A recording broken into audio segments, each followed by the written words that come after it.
विद्यार्थी मित्रों छेल्ले last chapter 1 में आपने उदाहरण में 1.1 ने 1.2 सुधी जोयुं। त्यारबाद उदाहरण में 1.3 सुधी जईए विद्यार्थी मित्रों। सॉरी 1.1 उदाहरण कैंसल छे। 1.2 અને 1.3 સુધી આપણે જોયું। ત્યારબાદ ઉદાહરણ 1.4 તરફ જઈએ વિદ્યાર્થી મિત્રો। 1.4 ઉદાહરણ એમાં આપણને એમ કહે છે કે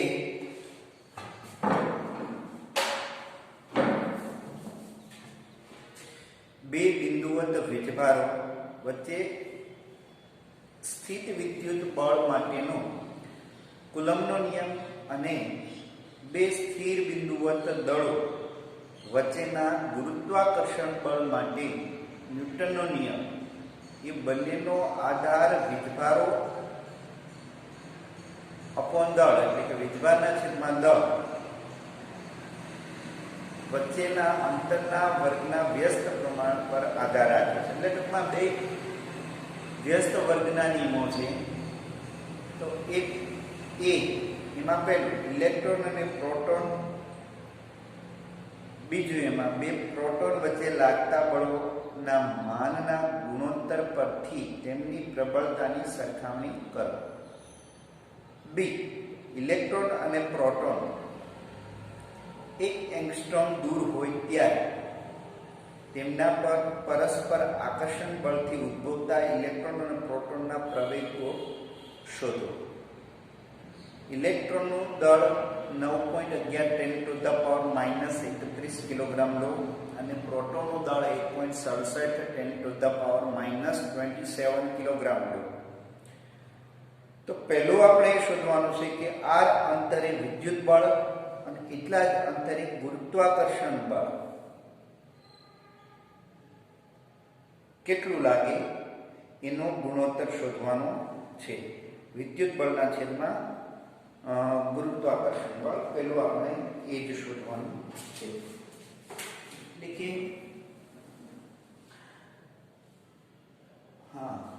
પ્રોટોન અને ઇલેક્ટ્રોન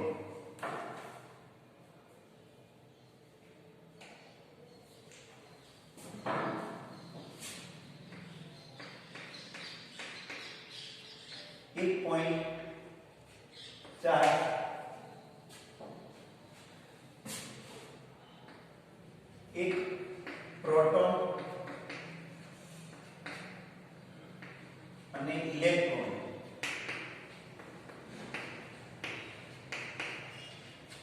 r અંતરે હોય ત્યારે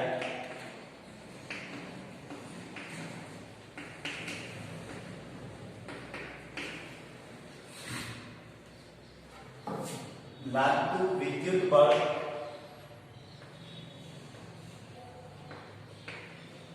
જેને આપણે કુલમ્બ બળ કહીએ છીએ। કુલમ્બ બળ લાગતું વિદ્યુત બળ એટલે F E જેને આપણે આવી રીતે દર્શાવ્યું 1/4πε0 ઇલેક્ટ્રોનનો વીજભાર અને પ્રોટોનનો વીજભાર। આકર્ષણ બળ લાગતું હોવાથી એને આપણે માઈનસ વડે દર્શાવતા નથી, ખાલી માત્ર મૂલ્યની સરખામણી કરીએ તો આ થશે 1/4πε0 square/r² Fe। હવે પ્રોટોન અને ઇલેક્ટ્રોન આટલા જ અંતરે હોય ત્યારે લાગતું ગુરુત્વાકર્ષણ બળ એ પોતાના દળના કારણે લાગતું આકર્ષણ બળ એટલે આ બંને આટલા જ અંતરે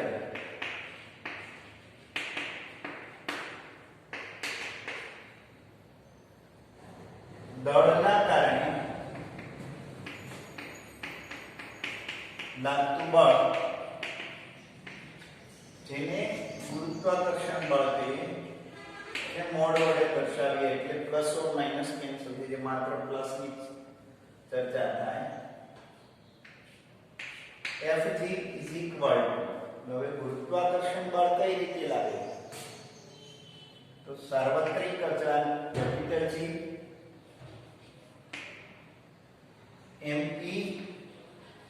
mp upon r square, mp upon r square.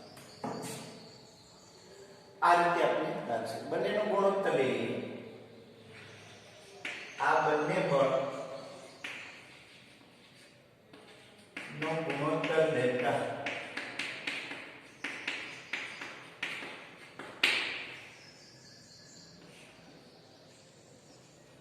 Fe mode ના છેદમાં Fg. તો આ પદના છેદમાં પદ લઈ લઈએ તો r² કેન્સલ થઈ જશે. square upon 4 pi epsilon naught square upon 4 pi epsilon naught G me mp G me mp, જ્યાં E વીજભાર 1.6 10 to the power -19, 1/4 pi epsilon naught એટલે k પણ લઈ શકો. G સાર્વત્રિક ગુરુત્વાકર્ષણ અચળાંક 6.67 10 to the power -11, mass of electron, mass of proton. આ બધાની વેલ્યુ આપણે જોઈએ કરીએ તેનું મૂલ્ય થશે કે 2 પોઈન્ટ સંકેત આવે છે.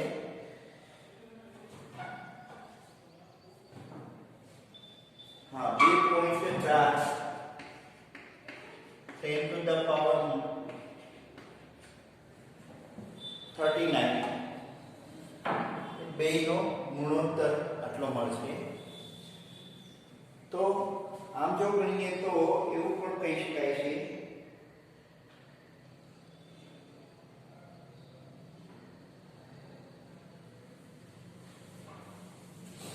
હા આ જે હતું ઇલેક્ટ્રોન અને પ્રોટોન.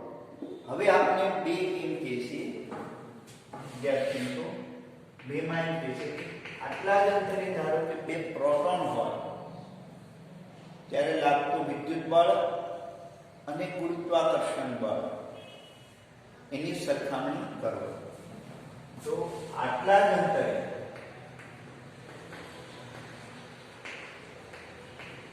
બે પ્રોટોન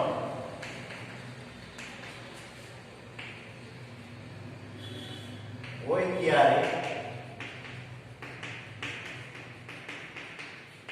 લાગતું વિદ્યુત બળ, વિદ્યાર્થી મિત્રો બે પ્રોટોન હોય કે પ્રોટોન અને ઇલેક્ટ્રોન હોય અથવા બે ઇલેક્ટ્રોન હોય, જે કઈ અંતરે હોય તો ઇલેક્ટ્રિક બળ આટલું જ મળશે. ઇલેક્ટ્રિક બળમાં કોઈ ફેરફાર થશે નહીં, કેમ કે પ્રોટોન અને ઇલેક્ટ્રોન પરનો વીજભાર કેવો છે? સમાન છે. માત્ર ફેર એટલો જ પડશે, આકર્ષણ કે અપાકર્ષણ. તો વિદ્યુત બળ આપણે લઈએ તો વિદ્યુત બળ આટલું જ મળશે 1/4 pi epsilon naught square upon r square.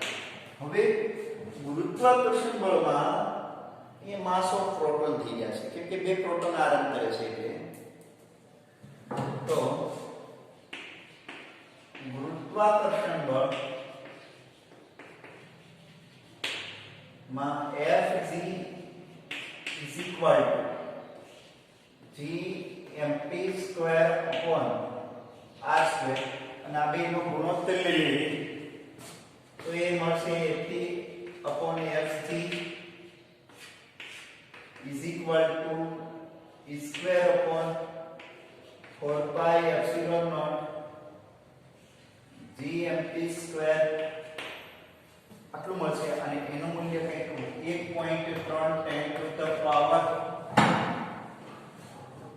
36 ગણું મળશે. તો એનો મતલબ એવો થયો કે બે પ્રોટોન r અંતરે રહેલા હોય ત્યારે એકના વચ્ચે લાગતું વિદ્યુત બળ એ ગુરુત્વાકર્ષણ બળ કરતા 10 to the power 36 ગણું વધારે હોય. એટલે કે આમ ગણી શકાય પ્રોટોન હોય કે ઇલેક્ટ્રોન, પણ આ એક બાબત અગત્યની છે. Fe A 10 to the power of 36 Fg. એટલે ગુરુત્વાકર્ષણ બળ એ ખૂબ જ નબળું છે, જ્યારે ઇલેક્ટ્રિક બળ એ ખૂબ જ પ્રબળ છે, 10 to the power 36 જેટલું વધારે છે. તો આ તો આપણે ઉદાહરણ 1.4 માં 1 અને 2 હતા, એમાં 1 અને 2 છે, એમાં 1 અને 2 પૂરા કર્યા. આપણે અહીંયા આપણને થોડુંક એ સજેશન કરે છે કે જો કે અત્રે જણાવવું જોઈએ કે બે બળોના ચિહ્નોનો જુદા છે. બે પ્રોટોન માટે ગુરુત્વ બળ આકર્ષણ પ્રકારનું અને કુલંબ બળ અપાકર્ષણ પ્રકારનું છે. એટલે કે આમાં આ બળ જે છે અપાકર્ષી મળે, આ છે આકર્ષી મળે, એટલે ચિહ્નો પણ આપણે એ મોડમાં લીધેલું છે. ન્યુક્લિયસની અંદર રહેલા બે પ્રોટોન વચ્ચે 10 to the power -15 મીટર અંતરે લાગતા બળોમાં ખાસ કરીને 230 ન્યૂટન બળ Fe લાગે અને ગુરુત્વાકર્ષણ બળ -34. આ બે બળોનો ગુણોત્તર દર્શાવે છે કે વિદ્યુત બળો ગુરુત્વાકર્ષણ બળ કરતાં અત્યંત પ્રબળ છે. એટલે કે એનો મતલબ એવું છે કે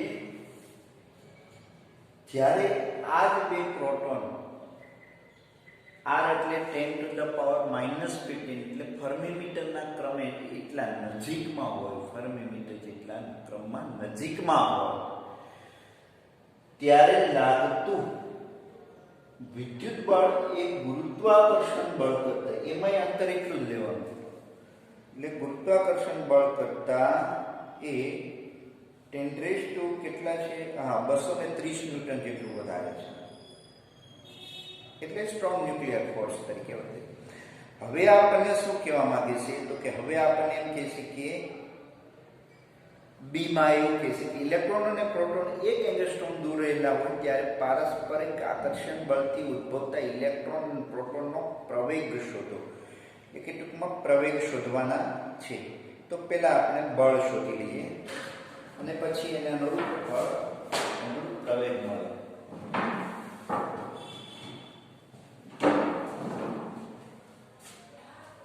આ કિસ્સો છે ઇલેક્ટ્રોન અને પ્રોટોનનો, આ કિસ્સો છે પ્રોટોન અને પ્રોટોનનો.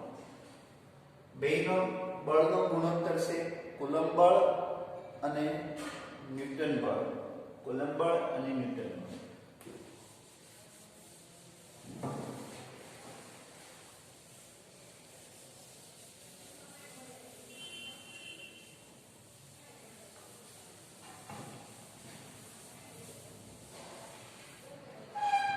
હવે આપણે એમ કહીશું કે ધારો કે એક અહીંયા ઇલેક્ટ્રોન છે અને 1 એંગસ્ટ્રોમ જેટલા અંતરે, એટલે R = 10 to the power -10 અને એક પ્રોટોન છે. એટલે એવી વાત થઈ કે હાઇડ્રોજન અણુમાં લઈએ તો પ્રોટોન ન્યુક્લિયસની અંદર હોય, ઇલેક્ટ્રોન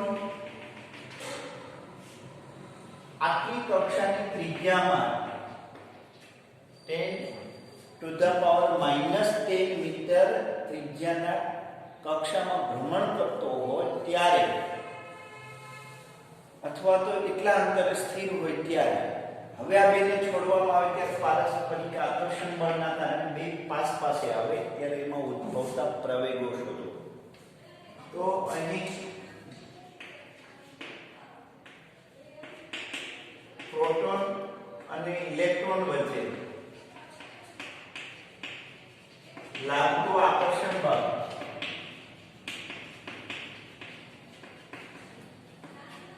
આટલા અંતરે બંને વચ્ચે લાગતું આકર્ષણ બળ અને એ બળ કુલંબ બળ એટલે વિદ્યુત બળ (4πε0r² અનુસાર આમાં કિંમત મૂકીએ તો 1.6 × 10 to the power 19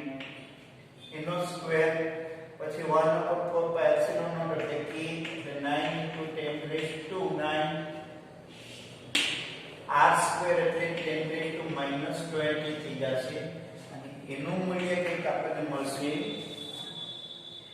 2.3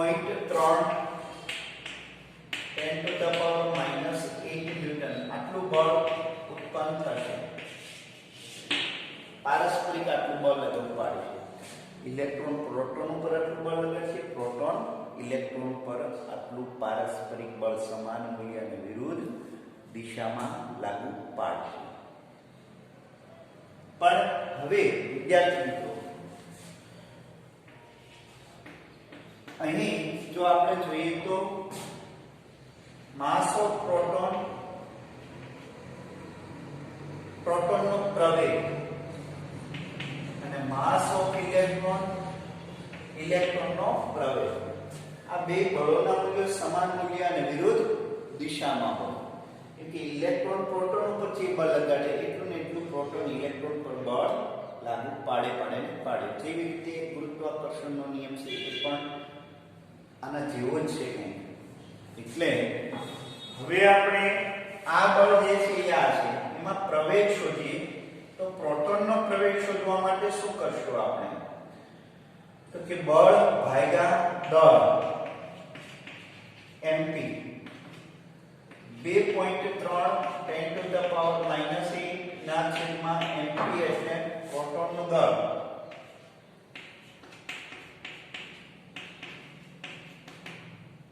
અને એ પ્રોટોન માટેનો પ્રવેગ આપણને મળશે 2.5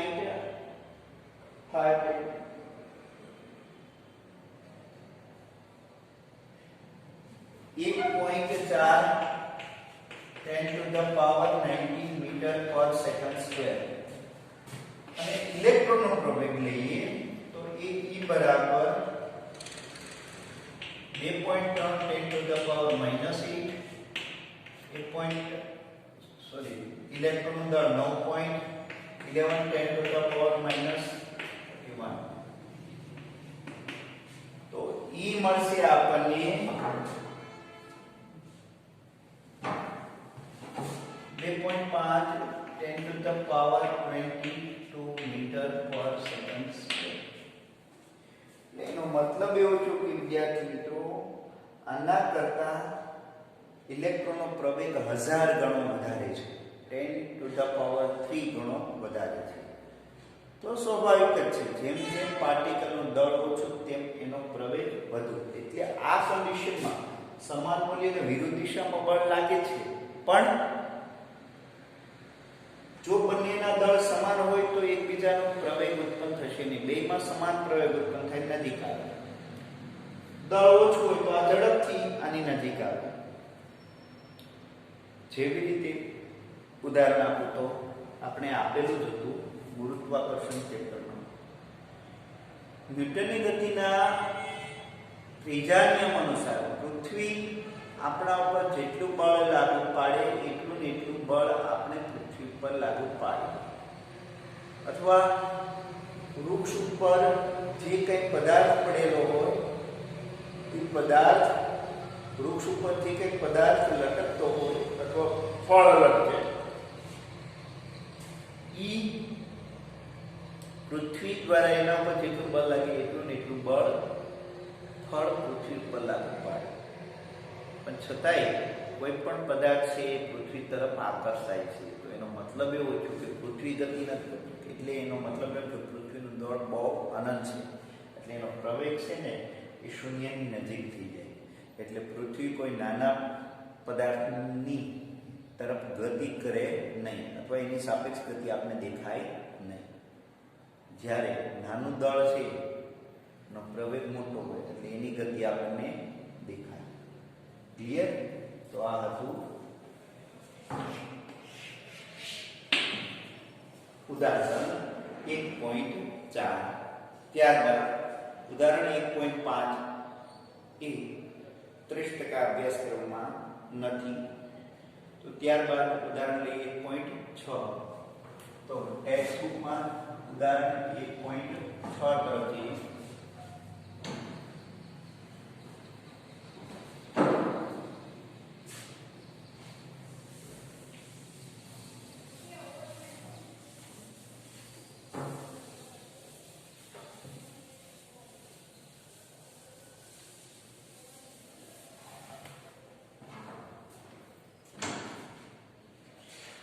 ઉદાહરણ 1.6 તરફ જઈએ તો એ કંઈક આ રીતનું છે વિદ્યાર્થી મિત્રો, અને આઈએમપી છે એ ઉદાહરણ આઈએમપી છે. હવે એમાં આપણે એમ કહીએ કે એલ લંબાઈના સમબાજુ ત્રિકોણના શિરોબિંદુઓ પર ત્રણ વીજભારો Q1, Q2, Q3 જેના મૂલ્યો Q છે બરાબર છે તેવા મૂકેલા છે. આકૃતિ 1.9 માં દર્શાવ્યા મુજબ ત્રિકોણના મધ્ય કેન્દ્ર પર વીજભાર કેપિટલ Q એટલે કે ધન વીજભાર છે પર લાગતું બળ કેટલું હશે? અહીંયા એ આપણે કીધું છે.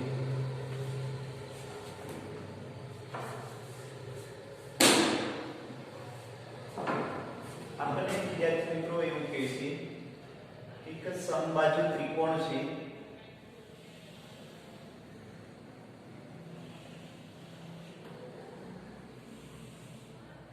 આ સમબાજુ ત્રિકોણના શિરોબિંદુ 3 A B C, આ ત્રણેય શિરોબિંદુ ઉપર Q વીજભાર મૂકેલ છે, સમાન વીજભાર Q મૂકેલ છે, અને એક કેન્દ્ર O પર એક કેપિટલ Q વીજભાર મૂકેલ છે, કેપિટલ Q વીજભાર મૂકેલ છે. હવે એક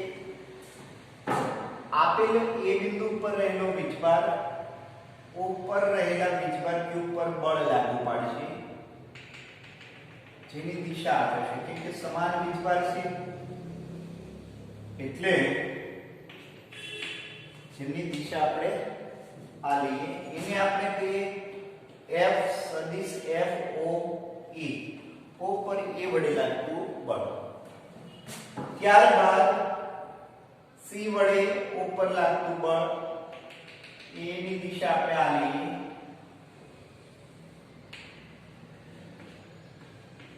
FOC, અને B વડે O પર લાગતું બળ, એની દિશા આપણે આ લઈએ, FOB. હવે ત્રણેય શિરોબિંદુ પર Q વીજભાર છે, કેન્દ્રમાં કેપિટલ Q વીજભાર છે એટલે અને બીજું આ જે કઈ અંતર છે એને આપણે R અંતર કહીએ, તો આ અંતર પણ R થશે અને આ અંતર પણ R જ થશે. એટલે આકૃતિમાં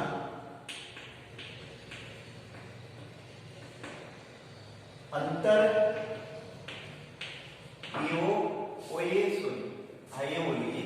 EO બરાબર BO બરાબર CO બરાબર R લઈએ. કેટલું લઈએ? R. હવે આપણને બાજુની લંબાઈ L આપેલી છે, તો અહીંયા એક બાબત ધ્યાનમાં રાખીએ વિદ્યાર્થી મિત્રો, આટલું અંતર જે છે એ L/2 થશે, જે કઈ અંતર છે એ L/2 થશે. સમબાજુ ત્રિકોણ છે એટલે પૂરો એંગલ 60 નો થાય તો આ એંગલ 30 અંશનો થશે. કેટલો થશે? 30 અંશનો. તો અહીંયા એક ત્રિકોણ મળશે આવી રીતે, કાટકોણ ત્રિકોણ. એમાં cos 30 લઈએ તો પાસેની બાજુના છેદમાં કર્ણ, એટલે આકૃતિ પરથી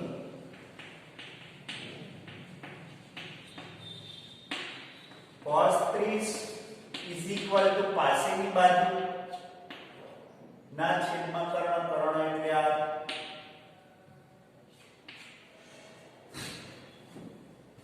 અંતર છે એ R અંતર છે. તો cos 30 એટલે √3/2 L/2 into R, cos 30 એટલે √3/2, 2 કેન્સલ થઈ જશે. then R is equal to શું મળશે? L/√3. then R² is equal to શું મળશે? L²/3. ક્લિયર? L²/3. હવે બીજું એક આપણે જોઈએ, અંતર આપણે L માં મેળવી લીધું. બીજી બાબત બધા વીજભારો સમાન મૂલ્યના છે અને કેન્દ્રમાં પણ q વીજભાર છે એટલે બધા બળોના મૂલ્યો સમાન હશે. એટલે કે સદિશ FOA નું મૂલ્ય,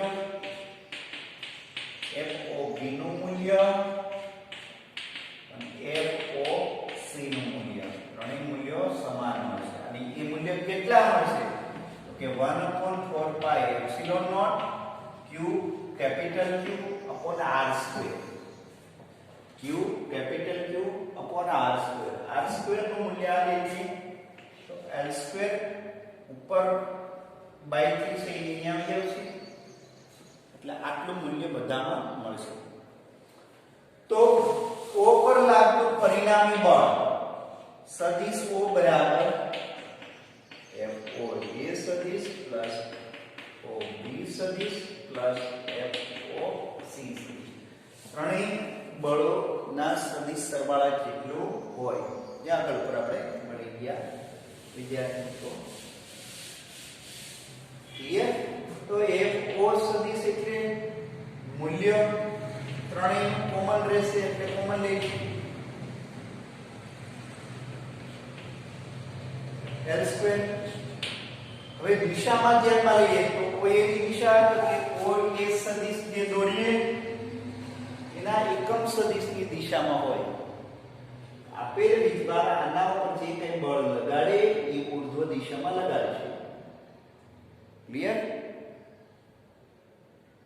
સોરી આ અપાકર્ષ છે એટલે અધો દિશામાં રહેશે. તો અહીંથી આ જે કંઈ સદિશ દોરીએ એ સદિશના એકમ સદિશની દિશામાં એટલે FO caret FOB caret plus FOC caret ત્રણેયના એકમ સદિશની દિશામાં હોય.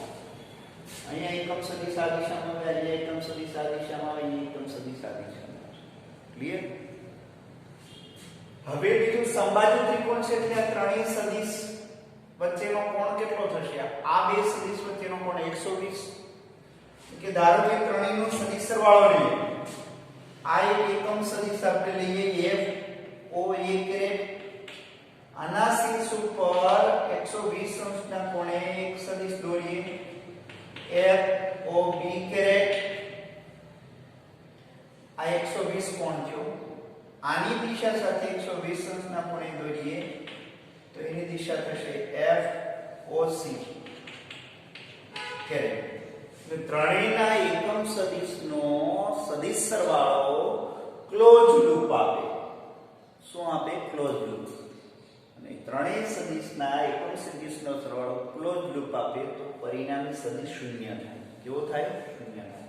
એટલે આપેલા ત્રણેય સદિશનો સરવાળો શૂન્ય સદિશ હોય એટલે 3/4 pi epsilon naught Q L square 0. એનો મતલબ એમ થયો કે ત્રણેય વીજભારો વડે કેન્દ્ર પર રહેલા વીજભાર પર લાગતું પરિણામી બળ કેવું હોય? શૂન્ય હોય. એટલે અહીંયા આપણે આવી રીતે લખશું FO પર લાગતું બળ શૂન્ય. જો આ ઉદાહરણ 1.6 હતું. વ્યવસ્થિત રીતે વિદ્યાર્થી મિત્રો તૈયાર કરજો. IMP છે. અહીંયા એક ખાસ ધ્યાનમાં રાખો કે આપેલા ત્રણેય સદિશનો એકમ સદિશોનો સરવાળો આપણે ત્રિકોણની રીતથી લઈએ તો ક્લોઝ લૂપ આપે એટલે પરિણામી સદિશ શૂન્ય સદિશ થાય એટલે આપણે શૂન્ય મળે. શૂન્ય સદિશ કોઈ મૂલ્ય સાથે ગુણે તો શૂન્ય જ મળે. ક્લિયર? તો આ ઉદાહરણ 1.6. ત્યારબાદ ઉદાહરણ 1.7 તરફથી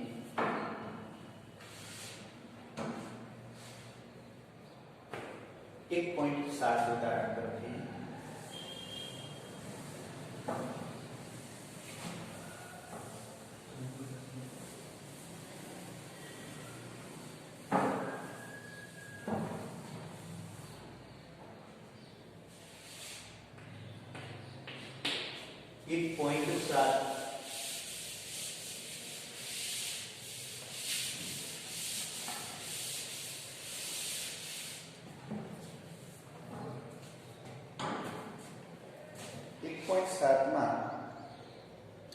આકૃતિ 1.10 માં દર્શાવ્યા મુજબ Q, ત્યારબાદ Q અને -Q વીજભારોને સમબાજુ ત્રિકોણના શિરોબિંદુ પર મૂકવામાં આવે છે. દરેક વીજભાર પર કેટલું બળ લાગશે તે જણાવો. આપણે એવું કહે છે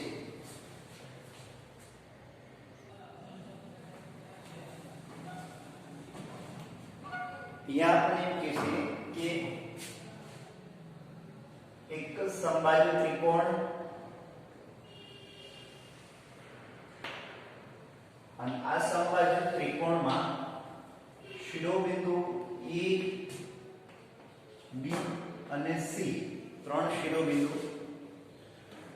અને A પર Q વીજભાર, B પર Q વીજભાર અને C પર -Q વીજભાર રહેલો છે.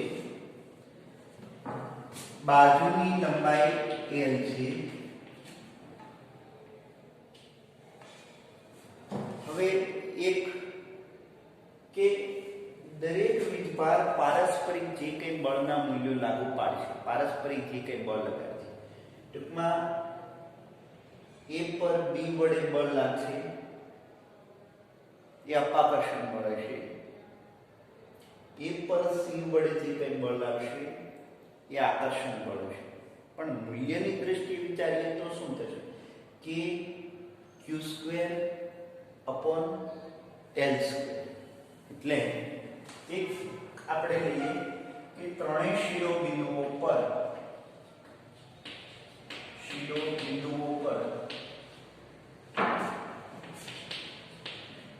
રહેલા વીજભાર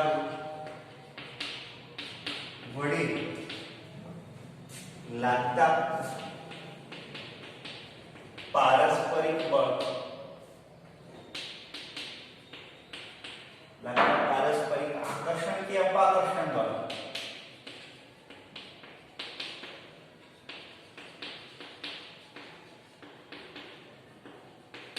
આકર્ષણ કે અપાકર્ષણ બળ ના મૂલ્યો સમાન મળશે. એને આપણે એક F બળ તરીકે લઈએ. મૂલ્યોની દ્રષ્ટિએ કેટલું મળશે? 1/4 epsilon naught square upon L square. આટલું મૂલ્ય તો મળશે. બરાબર. હવે આપણે A પર રહેલા વીજભારને નંબર 1 આપી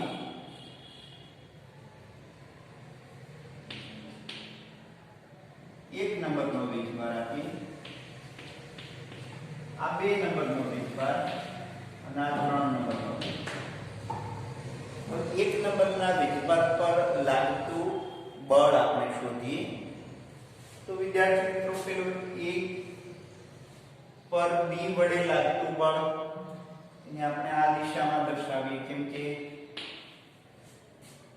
અપાકર્ષણ બળ લાગશે. 2 ધન વીજભાર છે એટલે અપાકર્ષણ બળ લાગે એટલે B વડે A પર લાગતું બળ એને F A B કહીએ, દિશા આપીએ. ક્લિયર? A પર C વડે લાગતું બળ એ આકર્ષી બળ હશે એટલે બંનેના મૂલ્યો સમાન છે એટલે સમાન સદિશ દોરીએ.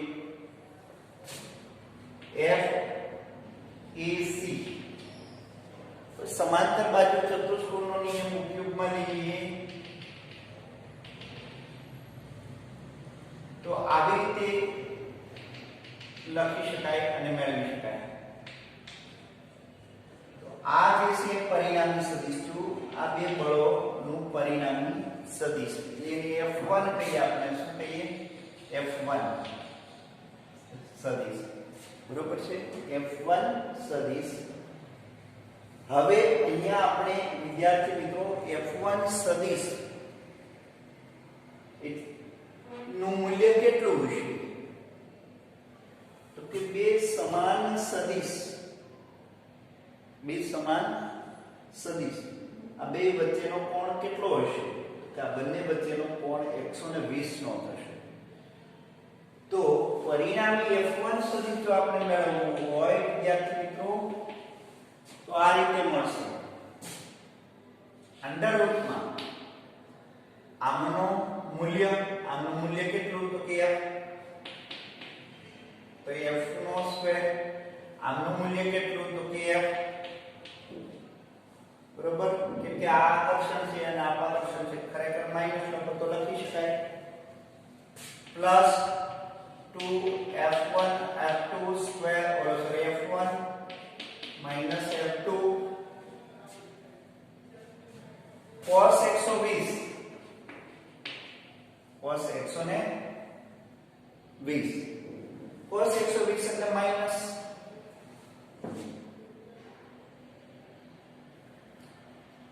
સોરી એ નહીં લખીએ, આ મૂલ્ય જ લઈએ ખાલી, એટલે cos 120 એટલે માઈનસ 1/2,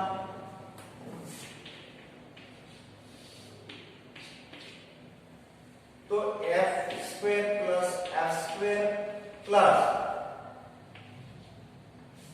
1/2 2x સ્ક્વેર માઈનસ 1/2, કેમ કે cos 120 ની કિંમત માઈનસ 1/2 છે એટલે માઈનસ 1/2 2 કેન્સલ થઈ જાય એટલે માઈનસ f સ્ક્વેર ને f સ્ક્વેર જાય તો મૂલ્ય f સ્ક્વેર એટલે f મળ્યું. શું મળ્યું? f. તો f1 નું મૂલ્ય કેટલું મળ્યું? f. હવે એની જો દિશા દર્શાવીએ તો કઈ દિશા દર્શાવશો? તો કે BC જે કઈ દિશા છે એની દિશાના એ જ આ દિશા થશે, કેમ કે આ બે સમાંતર દિશા છે. B થી C ની દિશા એટલે B થી C નો સદિશ દોરીએ એ જ દિશા F1 ની થશે, એટલે એને આપણે R1 કેરેટ નામ આપીએ. આની દિશાના એકમ સદિશને આપણે R1 કેરેટ આપીએ. શું આપીએ? R1 caret. એની દિશામાં મળશે. ક્લિયર? તો આ આપણને આટલું મળ્યું. આને સમીકરણ કહ્યું.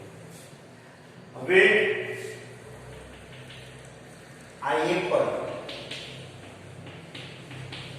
લાગતું બળ, તો B પર લાગતું બળ લઈએ. તો B પર લાગતું બળ શોધવું હોય તો એને F2 સદિશ કહીએ. F2 સદિશ એટલે A વડે B પર લાગતું બળ આ દિશામાં મળશે. F dA સદિશ અને C વડે B પર લાગતું બળ આ દિશામાં મળશે. ક્લિયર? અને એ પણ સેમ આના જેમ જ મળશે.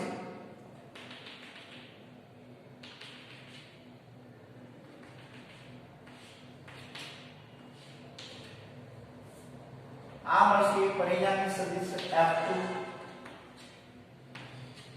પરિણામી સદિશ F2 આ પણ બે 120 ના કોણે છે. આને જેટલું જ મૂલ્ય આમાં મળશે એટલે B પર લાગતું બળ F2, તો એનું મૂલ્ય કેટલું મળશે? તો કે F જેટલું જ મળશે 120 ના કોણે હોવાથી. પણ એની દિશા કઈ થશે? કે A થી C ની દિશાના એકમ સદિશની દિશા. તો ત્યાં R2 કેરેટ લઈએ, જ્યાં R2 કેરેટ એટલે AC સદિશ ની દિશાનો એકમ સદિશ.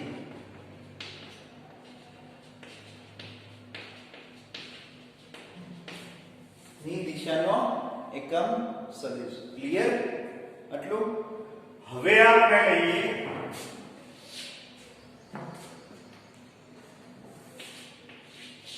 આ બે. હવે C વડે C પર A વડે લાગતું બળ એ આ દિશામાં આવશે. F C A સદિશ. B વડે C પર લાગતું બળ આ દિશામાં છે. F C B સદિશ. બંને 60 અંશના કોણે છે. તો આવી રીતે લખશું. મૂલ્ય બેના કેવા છે? સમાન છે. એટલે F3 સદિશ √ F સ્ક્વેર FCA નું મૂલ્ય કેટલું? F સ્ક્વેર પ્લસ FCB એનું મૂલ્ય પણ F જ છે plus 2F cos sin. cos sin એટલે √3/2. √3/2 2 કેન્સલ થઈ જશે. એટલે અહીંયા આપણને મળશે f² પ્લસ સોરી cosine એટલે 1/2 થશે સોરી પ્લસ 2f² 1/2 2 જાય √3f જેટલું મળશે. કેટલું મળશે? √3f જેટલું મળશે. મૂલ્ય √3f જેટલું મળશે. f3 નું મૂલ્ય √3f જેટલું મૂલ્ય મળશે. પણ કઈ દિશામાં મળશે? તો કે AC સદિશની AB ને લંબ દ્વિભાજક આની દિશા આપણે n કેરેટ કહીએ. શું કહીએ? n caret. તો n કેરેટ ની દિશા મળશે. ક્લિયર? હવે વિદ્યાર્થી મિત્રો આપણે પરિણામી બળ શોધવાનું છે. પારસ્પરિક લાગતા બળોનું પરિણામી બળ. તો આપણે સદિશ સરવાળો લેવો પડશે. તો પહેલા આપણે આ બે બળોનો સદિશ સરવાળો લઈએ.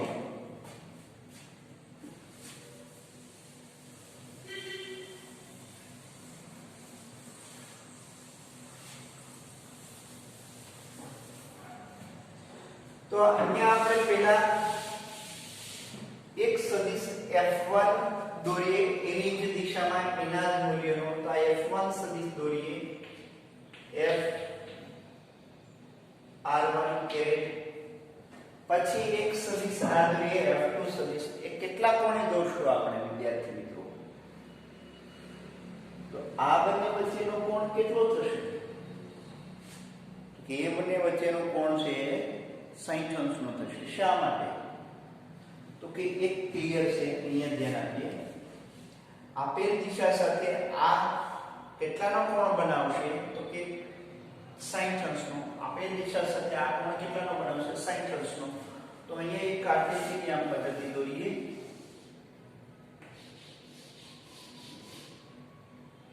તો અહીંયા 60 અંશના કોણે x આ ઉદ્ગમ બિંદુ લઈએ. અહીંયાથી એક એટલા જ મૂલ્યનો સદિશ દોરીએ f r2 કેરેટ. આ 60 અંશના કોણે અહીંયા. હવે આ બેનો પરિણામી સદિશ તો કે આપણને આ રીતનો મળશે.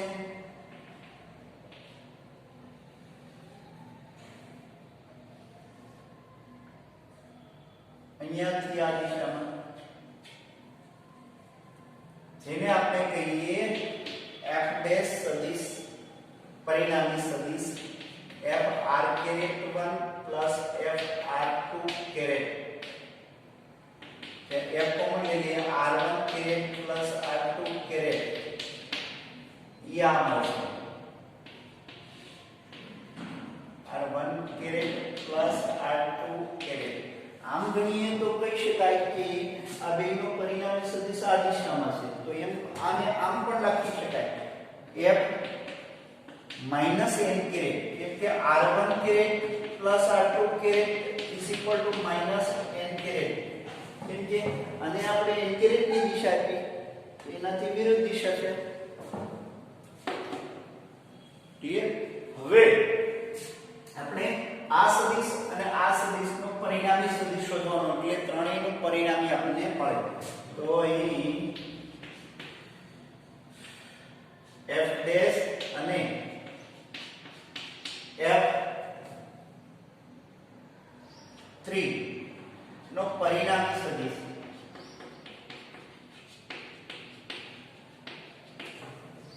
f ડેશ અને f નો પરિણામી સદિશ.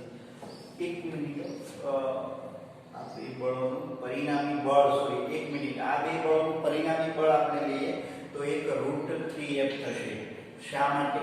તો કે આ બંને વચ્ચેનો કોણ છે એ આપણને 60 અંશનો મળશે. 60 અંશના કોણે બે બળો હોય એટલે √3f મળશે. એટલે અહીંયા √3f n caret √3f n caret.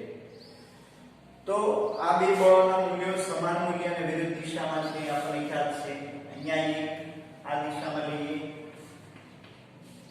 √3f n caret અને એકાદ સદિશ લઈએ ये અહીંથી આમ દોરીએ તો એ થશે f √3 n કેરેટ માઈનસ સમાન મૂલ્ય અને વિરુદ્ધ દિશાના પરિણામી સદિશ 0 મળશે.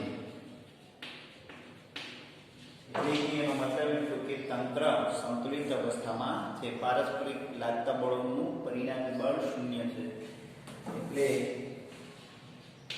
એટલે તંત્ર સંતુલિત અવસ્થામાં છે.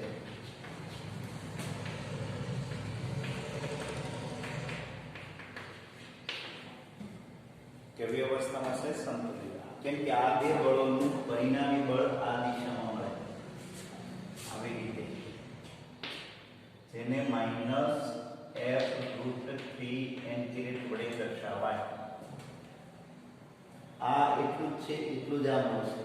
સમાન મૂલ્ય અને વિરુદ્ધ દિશા, પરિણામી બળ શૂન્ય હોય. તો આ 1.7 ઉદાહરણ.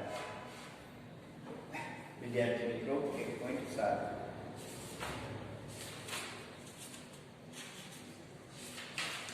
1.8 અને 1.9 એ આપણે નેક્સ્ટ લઈશું વિદ્યાર્થી મિત્રો.